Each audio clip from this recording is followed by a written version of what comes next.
디모데전서 6장 1절과 2절의 말씀을 가지고 힘들고 어려운 세상이지만 이라는 제목으로 주님의 말씀 같이 묵상합니다.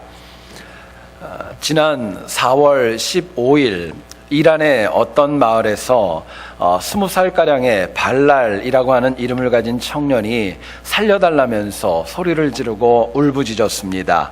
하지만 형 집행자는 순식간에 이 발랄이라는 청년의 눈을 가리게 되었고 목에 올가미를 씌워버리고 말았습니다. 이유가 있었습니다. 7년 전에 어떤 소년과 시비가 붙게 되었고 그 소년을 살해한 죄에 대한 마지막 평가가 교수형으로 결정되어졌기 때문이었습니다. 그런데 이때 참 특이한 장면이 벌어지게 됩니다. 살해되었던 소년의 어머니가 갑자기 교수대가 진행되고 있는 그 형틀 있는 가까이로 올라갑니다. 그리고 발로 이 발랄이 서 있는 그 의자만 차버리게 되면은 모든 상황이 끝나는 그런 어려움이었었는데 갑자기 이 소년의 어머니가 용서의 표시로 발랄이라는 청년의 목에 있었던 올가미를 벗겨주게 됩니다. 그리고 그 청년을 같이 껴안고 흐느껴 울게 되었던 겁니다. 이유가 있다면 꿈에 죽었던 아들이 나타나서 자기를 살해했던 그 사람에게 보복하지 말라고 하는 이야기를 듣게 되었고 그것을 그대로 따라서 이 발랄이라는 청년을 용서하였던 것입니다.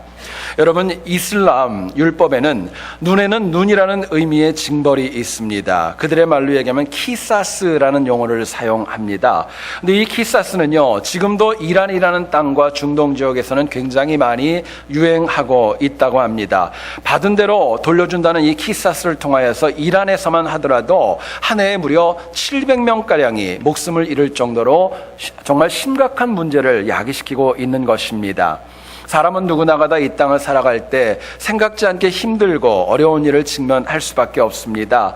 그런데 그 어렵고 힘든 일을 당할 때마다 그냥 지나치는 것이 아니라 두 가지의 반응으로 나타날 수 있습니다. 하나는 뭐냐면요, 그렇기 때문에의 생각입니다. 무슨 의미냐? 세상 사람들의 방식과 상식대로 세상 사람들도 그렇게 했기 때문에 나도 그대로 따라간다고 하는 마음이 있는 것입니다. 마치 이슬람의 키사스처럼 복수에는 복수, 피에는 피, 살인에는 살인으로 악순환의 연속 가운데 살아가는 삶의 유형입니다. 두 번째가 있습니다. 그럼에도 불구하고의 시각입니다. 불합리한 세상과는 역행하고 하나님의 말씀 그대로 이 땅이 어렵고 힘들지만 살아가는 것입니다. 여러분 생각해 보시면은요, 과연 하나님께서 어떤 인생을 더 기뻐하실까? 너무나도 자명한 답이 나오는 질문입니다. 이 시간에 제가 여러분들에게 한번 각자에게 물어보기를 원합니다. 각자 한번 답해 보시죠. 여러분들은 세상에서 힘들고 어려운 일들이 아마도 다 있을 겁니다. 그런 일이 있을 때 어떤 시각을 가십니까? 그렇기 때문에 나도 그럴 수밖에 없었다라고 하는 그런 시각을 가지십니까? 아니면 그럼에도 불구하고 세상이 힘들게 하지만 하나님의 말씀과 은혜 가운데 역행하는 삶의 태도를 가지고 살아가십니까? 여러분, 오늘은요, 어버이 주일입니다. 어버이 주일인데요, 자녀가 부모님에게 드릴 수 있는 최고의 선물이 여러분 뭐라고 생각을 하십니까? 자녀가 잘 되고 또 성공하는 것, 부모님에게 드릴 수 있는 효도의 모습입니다. 물질을 드리는 것, 학위를 드리는 것, 번영과 잘 사는 모습을 드리는 것, 당연히 부모님에게 좋은 선물이 될 수 있습니다. 하지만 가장 선하고 가장 능력 있는 선물이 있다면 이 악한 세상, 힘들고 어려운 세상을 하나님의 말씀과 믿음으로 살아가는 모습을 보여주는 것, 그것이 가장 큰 효도라는 것을 저희들에게 도전하고 있는 것입니다.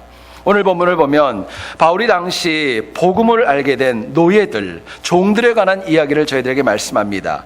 당시 사회는요, 노예들을 존중하지 않는 사회였습니다. 그럼에도 불구하고 노예가 없다면 도저히 사회가 지탱이 될 수 없을 만큼 노예의 의존도가 아주 큰 사회였습니다. 여러분, 정도의 차이가 분명히 있습니다. 그러나 당시의 노예의 삶이나 오늘 우리의 삶을 보게 되면은 나름대로 현실 속에서 당하는 어려움과 아픔은 다 있는 것입니다. 오늘 본문을 통하여서 어버이 주일인데요, 우리가 이 힘들고 어려운 세상 가운데 과연 어떻게 살아야 부모님께서 기뻐하시고 하나님께서 기뻐하실까? 저희들이 하나님 주시는 메시지를 같이 한번 나누어 보기를 소원합니다. 첫 번째로 생각할 것은요, 우리가 힘들고 어려운 세상을 살아가지만 그래도 현실에 낙담하지 말아야 된다 말씀을 합니다. 우리가 현실에 낙담하지 않고 살아갈 때 저희들이 하나님이나 우리 부모님에게 기쁨을 드릴 수 있기 때문에 그렇습니다. 오늘 본문을 보면 종이라는 단어가 나옵니다. 이 단어를 다르게 표현하면 노예입니다. 여러분, 노예는요, 당시에 사람이라고 일컬어지질 않았습니다. 많은 사회학자들은 당시 노예를 말하는 짐승이라고 표현을 했습니다. 특히 당시는요, 태어날 때서부터 노예로 살았던 사람들은 그렇게 사실은 많지 않았습니다. 오히려 전쟁이 벌어지고 어떤 아픔이 있어서 끌려오고 갑작스럽게 신분이 변해가지고 노예의 삶을 살아가는 사람들이 참으로 많이 있었습니다. 과거에는 자유를 가지고 있었고 번영과 자기 원하는 대로 살아가고 있었지만 전쟁 때문에 강제로 노예가 됐던 영혼들의 삶을 생각하면 그 상대적인 박탈감은 적지 않았을 것입니다. 뿐만 아니라 당시 로마의 사회 구조를 보게 되면요, 자유인들에 비하여서 노예의 비율이 무려 4배나 많았다고 합니다. 그렇기 때문에 노예의 숫자는 참 많았고 그들에게 의존하는 것이 적지 않았던 것입니다. 또 한 가지 우리가 굉장히 주목해야 될 것이 있습니다. 바울이 오늘 본문을 기술했을 당시에 세계를 지배했던 나라는 다름 아니라 로마였습니다. 여러분, 로마는요 굉장히 강대한 국가였지요. 아시는 대로 국가 역사를 보면 많은 국가와 왕조가 흥망성쇠를 반복하였습니다. 근데 로마란 나라는요 굉장히 오래 갔지요. 역사를 보면 기원전 27년에 시작이 되어졌고 동로마 제국이었던 비잔틴 제국이 모슬렘에 무너지는 1453년까지 무려 1500년 동안이나 로마 제국은 지속되어졌던 것입니다. 여러분, 이것은 무슨 뜻이냐? 이처럼 강대국에서 노예였기 때문에 노예들은 자신들의 신분으로부터 해방될 수 있는 가능성이 그만큼 적었던 것입니다. 그런데 바울은 이런 노예들에게, 말하는 짐승이었던 노예들에게 하나님의 말씀이 전파되어졌고 그들이 복음을 알았다라고 말씀하고 있습니다. 여러분, 이민자의 우리들의 삶을 바라보면 물론 노예처럼 비참하고 노예처럼 그렇게 안타깝고 힘든 경우는 없습니다. 그러나 나름대로 이 땅 세계 최강국을 살아가지만 힘들고 어려운 점들이 우리에게 다 있을 겁니다. 누구에게 말 못하는 아픔과 상처가 있고 자력으로 해결할 수 없는 어려움들도 우리 각자에게 분명히 있을 것입니다. 특별히 오늘 어버이 주일인데요, 많은 우리 부모님들이 자녀가 당하는 아픔과 또 어려움을 갖다가 여러분 다 아십니까? 사실은 그렇지 않죠. 우리 자녀들이 당하는 어려움에 대해서 일부만 알 뿐이지 다 디테일하게 모릅니다. 그럼에도 불구하고 우리 부모님들이 자녀들의 아픔을 알고 또 그들이 과거에 아팠던 것을 안다 할지라도 부모님들의 마음은 아픈 것입니다. 그것 때문에 속상하고 눈물을 흘릴 수 있는 거예요. 결국 효도, 부모님이 기뻐하는 것, 그것이 무엇이냐 묻는다면요, 부모님을 기쁘게 해드린다는 것은 세상의 아픔과 낙담을 과연 어떻게 이겨야 되는가, 거기에 따라서 기쁨을 드릴 수도 있고 또 낙담을 드릴 수도 있는 것입니다. 자, 그렇다면 우리가 어떻게 하면 패역한 세상에서 낙담하지 않고 하나님과 부모님에게 기쁨을 드리며 살아갈 수 있을까요? 낙담을 이기기 위해서 무엇이 필요할까 묻게 됩니다. 본문은 저희들에게 이렇게 얘기를 합니다. 힘든 세상을 살아가지만 내가 하나님의 자녀라고 하는 정체성을 굳게 잡는 것입니다. 내가 하나님의 자녀라는 것, 자녀의식을 가지고 살아갈 때 어떤 어려움이 있어도 낙담을 이길 수 있기 때문에 그렇습니다. 본문 2절을 한번 보시기 원합니다. 믿는 상전이 있는 자들은 그 상전을 형제라고 가볍게 여기지 말고 더 잘 섬기게 하라 말씀을 합니다. 본문에서 좀 저희들이 주목해야 될 것이 있습니다. 형제라는 단어입니다. 바울은요, 노예와 믿음을 가지고 있는 상전, 주인이 복음 안에서 형제 관계를 유지할 수 있다라고 이야기하고 있습니다. 헬라어로 보게 되면은요, 이 형제라는 단어는 아델포스라는 단어를 씁니다. 이 아델포스라는 단어의 뜻은요, 여성의 한 자궁에서 나온 사람들이다라는 뜻을 가지고 있습니다. 하지만 당시에요, 현실적으로 보게 되면은 상전과 믿음의 상전과 또 이 노예가 한 형제라는 것은요 정말 불가능한 일이었었습니다. 도저히 그렇게 부를 수가 없었던 거예요. 그러나 바울은 그럼에도 불구하고 믿는 주인들에게 얘기합니다. 노예가 하나님을 믿었기 때문에 한 자녀고 한 형제라는 것 강조하는 것입니다. 노예가 아무리 비천해도 그것보다도 강력한 하나님을 믿고 하나님의 자녀가 되었다는 의식과 믿음이 있었기 때문이었습니다. 여러분, 우리가 잊지 말아야 될 것, 세상이 힘들고 어렵고 내가 감당할 수 없는 많은 어려움과 아픔이 있다 할지라도 내가 하나님의 존귀한 자녀라고 하는 그 건강한 정체성이 있으면 절대로 낙담하지 않는다고 저희들에게 말씀합니다.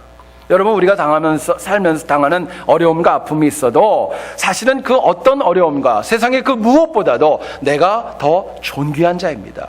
우리들 한 명이 천하보다 귀하다고 성경은 말씀하기 때문에 그렇습니다. 실제로 우리가 세상에서 낙담하는 이유를 한번 가만히 보시죠. 내가 아파하고 내가 눈물 흘리고 나를 힘들게 하는 상황 때문에 아픈 거 아닙니다. 엄밀히 얘기하면 내가 하나님의 자녀임에도 불구하고 내게 주시는 은혜를 내가 누리지 못하고 내가 복된 자녀 의식을 상실했기 때문에 어려움이 있는 것입니다.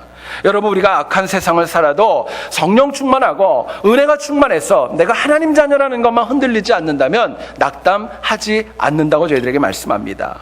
이유가 있습니다. 은혜가 세상의 폐역을 이길 수 있는 힘을 공급해 줍니다. 성령 충만함이 우리의 관점이 이 땅이 아니라 하나님 나라를 볼 수 있도록 저희들의 삶을 이끌어 가시기 때문에 그렇습니다. 결국 내가 은혜 받고요, 성령 충만하면은요, 세상이 아무리 악하고 힘들고 나를 어렵게 해도 절대로 주눅들지 않고 당당하게 살아갈 수 있기 때문에 그렇습니다. 여러분, 그렇게 은혜로 자녀의식을 가지고 살아갈 때는요, 내 삶도 복되지만 우리 부모님과 또 우리 주변에 있는 공동체도 함께 복될 수 있다는 걸 잊지 말아야 됩니다. 성경을 보면 요셉이라는 인물이 나옵니다. 17살의 나이에 애굽의 노예로 팔렸습니다. 채색 옷을 입고 아버지에게 특별한 사랑을 받았던 아들이었는데 어느 날 갑자기 노예가 되었고 말하는 짐승이 되었습니다. 성경은 저희들에게 노예로 있었던 그 요셉이 얼마나 비참했는지 말씀해주고 있지는 않지만은요, 참 많이 힘들고 어려웠고 절망했을 것입니다. 물론 요셉의 삶에는 어려움과 낙담도 있었고 즐거움도 있었고 성공과 성취감도 분명히 있었습니다. 하지만 훗날 야곱이 요셉을 만난 다음에 가슴을 치며 울었던 것처럼 요셉이 당하는 아픔과 눈물은 적지 않았던 것입니다.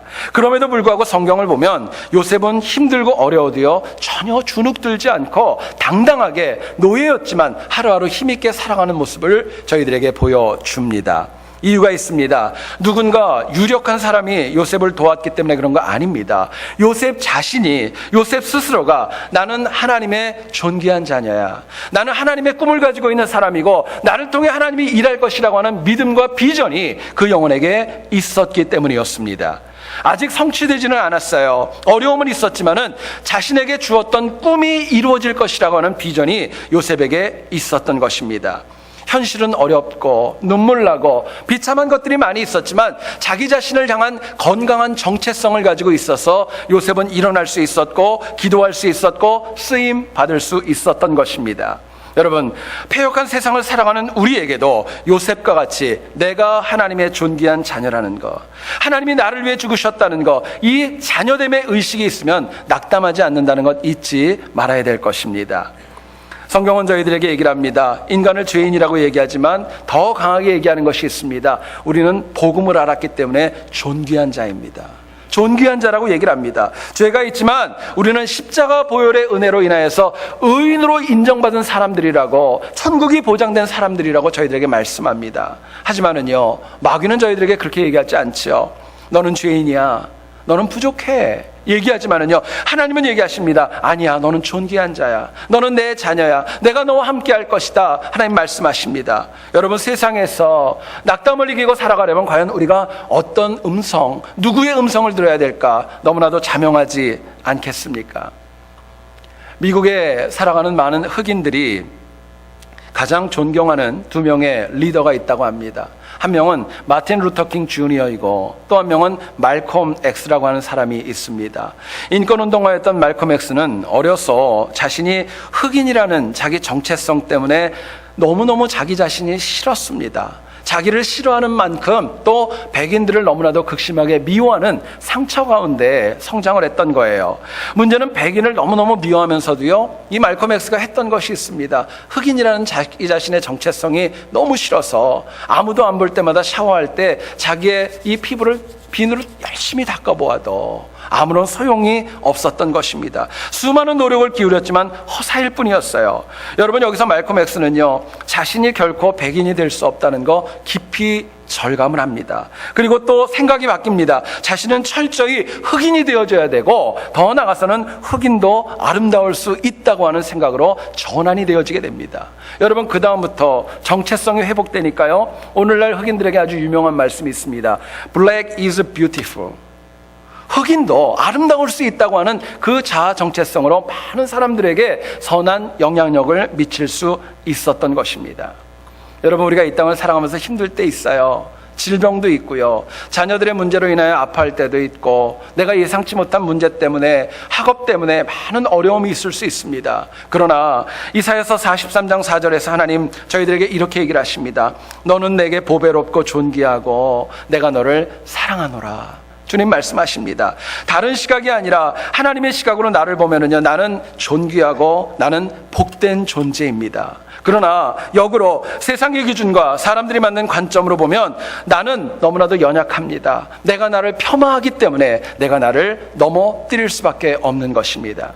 여러분, 성경의 말씀을 믿으셔야죠. 요한복음 1장 12절은 얘기를 하십니다. 영접하는 자, 곧 그 이름을 믿는 자에게는 하나님의 자녀가 되는 권세를 주셨다. 저희들에게 말씀합니다. 여러분, 자녀는요, 권세가 있습니다. 자녀가 아닌 사람들이 누릴 수 있는 권세가 가정마다 하나님 나라에도 있는 것입니다. 지난 주일 밤이었습니다. 저희 딸아이가 잠자기 얼마 전에 저희 방에 와가지고 갑자기 얘기를 합니다. 너무 많이 뛰고 무리를 했기 때문에 다리가 아프다는 것입니다. 그러면서 저보러 다리를 주물러 달래요. 사실 저도 좀 많이 피곤했거든요. 그래서 어떻게 합니까? 아이가 주물러 달라니까 처음에는 이렇게 누르니까 많이 아파하는데 또 나름대로 시원했었나 봐요. 가려고 생각을 안 하더라고요. 그래서 열심히 땀 흘려가면서 또 열심히 이렇게 주물러 주었습니다. 그러자 조금 있다 저희 아내가 옆에 있다 그러더라고요. 자기도 다리가 아프다고. 나도 다리가 아프다고 그러더라고요. 그래서 여러분, 제가 어떻게 했겠어요? 또 열심히 주물러 줬어요. 그러고 나서 이제 피곤한 가운데 잠자리에 들었습니다. 생각해 보니까요, 그 다음날 월요일날 새벽 기도도 있고 또 많이 바쁜 것들이 있는데, 만약에 다른 사람이 저한테 와가지고 다리가 아픈데 주물러 달라고 그러면 제가 어떻게 했을까요? 나중에 합시다 이러고 얘기를 한다거나 아니면 다른 방법을 얘기했겠죠. 자녀이기 때문에, 아내이기 때문에 해주는 것입니다. 여러분, 내가 비록 부족하고 연약하지만은요, 하나님의 자녀이기 때문에 하나님이 주시는 권세가 우리들의 삶에 있는 것입니다. 여기에 우리가 패역한 세상을 살아도 그렇기 때문에, 그 권세를 가지고 있기 때문에 당당하고 주눅 들지 말고 살아야 될 필요성이 있는 것입니다. 여러분, 부모로서 우리 자녀의 어떤 모습에 여러분 가장 큰 은혜를 받으세요? 한번 물어보세요. 내가 부모인데 내 자녀의 어떤 모습을 보면서 여러분 가장 큰 은혜를 받으십니까? 또 우리 자녀가 어떤 모습을 가지기를 원하십니까? 비록 힘들고 어려워도 우리 자녀들이요, 하나님의 자녀로서, 하나님의 선민으로서 이 패역한 세상을 당당하게 믿음으로 살아갈 때 가장 기쁘지 않겠습니까? 여러분, 이거 위해서 우리 부모님들도 역시 악한 세상을 살아가지만 날마다 우리 자신도 하나님의 자녀 의식을 가지고 낙담하지 않고 당당하게 하루하루 살아가는 복되고 귀한 한 주간 될 수 있기를 주님의 이름으로 축원드립니다. 두 번째로 생각할 것은요, 힘들고 어려운 세상이지만 유익을 끼치는 삶을 살아야 된다. 저희들에게 말씀을 합니다. 힘들고 어렵지만은요, 누군가에게 유익함을 끼치는 삶이 되어줘야 된다고 얘기하는 겁니다. 여러분, 당시 노예는 말씀드린 것처럼 말하는 짐승이었습니다. 하지만 이 노예는 또 주인에게 속한 재산이고 소유물이었습니다. 당시 주인들이 노예를 사는 이유가 있다면 자신에게 유익을 끼치고 내가 하는 뭔가를 도움을 받기 위하여서 노예를 구입을 했던 것입니다. 여러분, 본문 2절을 한번 보세요. 믿는 상전이 있는 자들은 그 상전을 형제라고 가볍게 여기지 말고 더 잘 섬기게 하라. 이는 유익을 받는 자들이 믿는 자요 사랑을 받는 자임이라 말씀합니다. 바울은 얘기합니다. 믿는 상전을 향하여서 잘하는 노예가 사랑을 받는다 이야기하고 있습니다.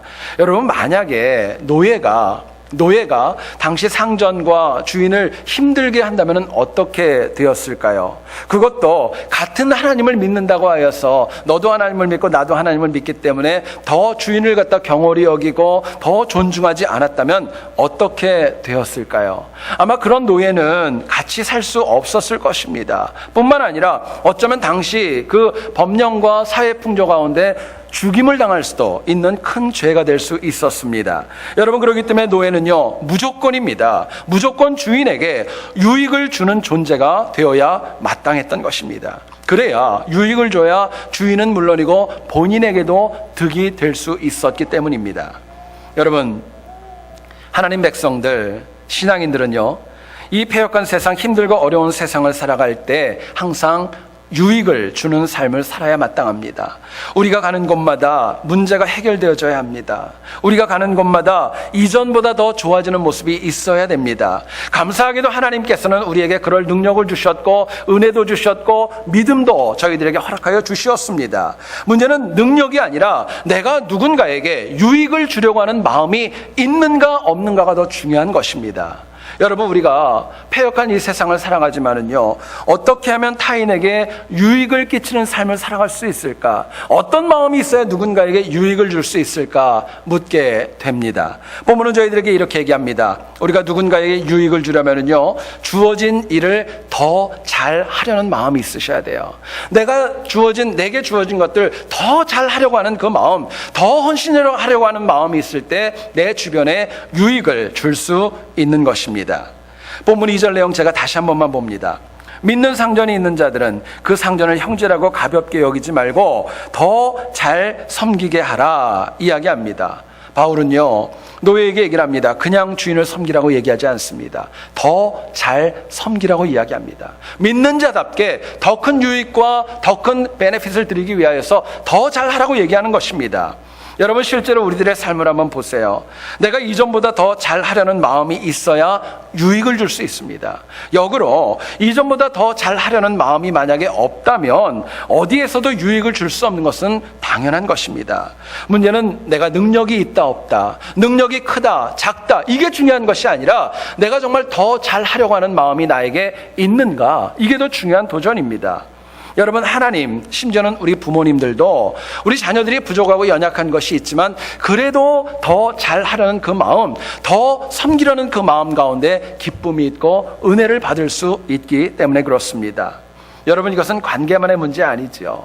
세상적인 성공도 마찬가지입니다. 성공하는 분들을 여러분 가만히 보면은요, 특징이 있어요. 지금보다 더 잘하려는 열정과 헌신이 성공을 만드는 것입니다. 매일같이 다람쥐 쳇바퀴 도는 것처럼 그 삶이 그대로 반복되어지고 현상 유지만 하려고 하면은요, 더 이상 그건 발전 없는 것입니다.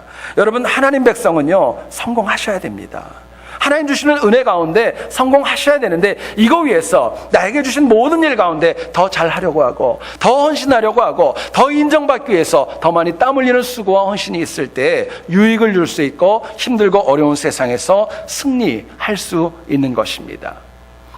성경을 보면 신약 시대에 베단이라는 지역은 예수님께서 너무나도 많이 방문을 하셨던 가정이 있었습니다. 나사로의 가정입니다. 주님은 예루살렘을 올라가실 때마다 이 베다니를 반드시 거치셨고 그때마다 이 나사로의 집을 꼭 찾으셨습니다. 그 이유 중에 하나는 이렇습니다. 마르다와 마리아가 예수님께서 오시면 항상 더 잘하려고 노력했기 때문이었습니다. 한 번은 주님께서 말씀을 듣고 있는 마리아를 향해 얘기를 하시죠. 좋은 것을 택했으니까 빼앗기지 않을 거야 이야기를 하셨습니다. 그렇다고 주님께서 마르다의 헌신과 봉사를 틀렸다고 징계하시고 질책하신 것은 아니었습니다. 이유가 있다면 마르다의 심령에 주님이 오시면 더 잘 해드리려고 하고 더 대접하려는 그 마음 누구보다 잘 아셨기 때문이었습니다. 마르다는 실제로 주님이 오시면은요, 만사 제쳐놓고 주님을 먼저 섬겼고 더 섬기려고 하는 열정으로 헌신했던 것입니다. 여러분, 그 은혜가 있고 그 능력이 있었기 때문에 나사로의 가정은요, 죽었던 영혼이, 나흘이나 죽었던 영혼이 살아나는 역사를 이루게 되었고, 마르다와 마리아는 초대교회에서도 힘있게 쓰임받을 수 있었던 것입니다. 여러분, 이처럼 주어진 일에 더 잘하려는 마음은요, 현실에 안주하지 않습니다. 발전합니다. 하나님이 거기에 복의 복을 더해 주시는 거예요. 더 성장할 수밖에 없는 것입니다. 그러나 혹시라도 우리들의 마음 가운데 이 정도면 됐어, 이 정도면 됐어, 더 나아지려는 마음이 없다면 우리는 항상 제자리 걸음할 수밖에 없는 것입니다. 엄밀히 얘기하면은요, 여러분, 제자리 걸음 아닙니다. 자꾸 세상은 발전하는데 나는 그대로 있다면은요, 이건 제자리 걸음이 아니라 나는 도태되는 것입니다. 문제는 너무나도 많은 사람들이 더 잘할 수 있고 성장할 수 있고 발전할 수 있는 기회가 있는데 하지 말아야 될 것에 너무나도 많은 관심을 보이고 거기에 에너지를 낭비하는 가운데 넘어질 때가 참으로 많이 있습니다. 지난주에 어떤 책을 보다가 나온 내용을 소개합니다. 어떤 두 친구가 오래간만에 만났습니다. 대화하는 가운데 한 명이 이렇게 흡연을 하는데요, 담배가루를 꺼내가지고 종이에다 이렇게 말아가지고 담배를 피는 것입니다. 그러면서 두 친구의 대화가 이어집니다. 왜 귀찮게 그냥 사서 담배를 피우지 왜 담배를 말아서 피우느냐 물어봤어요. 그러자 그 친구가 얘기를 합니다. 담배를 좀 줄여보려고 내가 이것을 가루를 사서 번거롭게 만들었다 이야기를 했습니다. 그래서 또 물어봅니다. 그럼 담배 줄이는 거 성공했냐고. 그랬더니 그분이 그렇게 얘기를 하더랍니다. 아니, 오히려 세상에서 제일 빨리 담배를 말게 되었어. 제일 빨리 말게 되었어. 그러고 얘기를 하더랍니다. 여러분, 생각해 보세요. 하나님께서 우리 각자에게 충분히 잘할 수 있는 능력을 주셨습니다. 승리할 수 있는 능력을 넉넉하게 공급해 주셨어요. 내가 아직 이 땅을 살아가는 이유가 있다면 내가 아직 해야 될 일이 이 땅 가운데 있다는 것입니다. 더 발전시켜야 될 내 삶의 영역이 있기 때문에 나에게 말씀을 듣게 하시고 봉사할 기회를 주시고 일할 수 있는 기회를 저희들에게 허락해 주시는 것입니다. 여러분, 그렇기 때문에 내가 더 잘해야 되겠다, 더 헌신해야 되겠다, 더 성장해야 되겠다, 그런 거룩한 욕심이 우리들에게 너무나도 중요하고 필요합니다. 그러나 만일 내 심령에 됐어, 이 정도면 괜찮아, 이 정도면 만족해, 만약에 생각하시면은요, 엄밀히 얘기하면 살아있다고 생각되지만 사실은 죽어가고 있는 것입니다. 어떤 곤충학자가 벼룩이 도대체 얼마나 점프를 하고 높이 뛰나 실험을 했다고 합니다.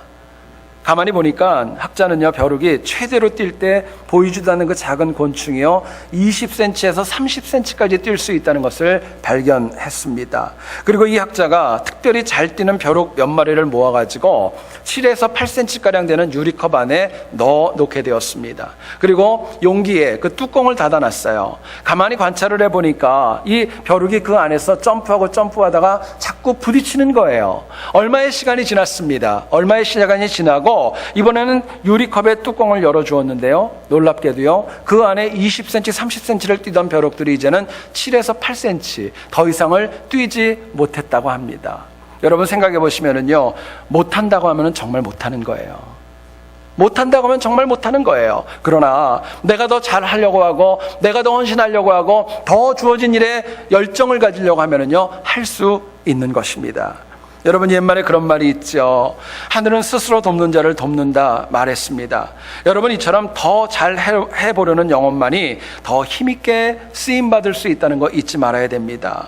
마귀는 항상 우리들에게 얘기를 합니다. 이 정도면 됐어, 너는 못해, 나이가 이렇게 되는데 뭘 할 수 있겠어, 저희들에게 얘기합니다. 그런데요, 하나님의 음성은 다릅니다. 우리에게 그렇게 얘기하십니다. 더 잘할 수 있어, 더 잘할 수 있어, 또 아직 내가 필요하고 네가 해야 될 사역이 있다고. 하나님, 저희들이 하나님 나라에 가는 그날까지 계속 주님 말씀하시는 겁니다.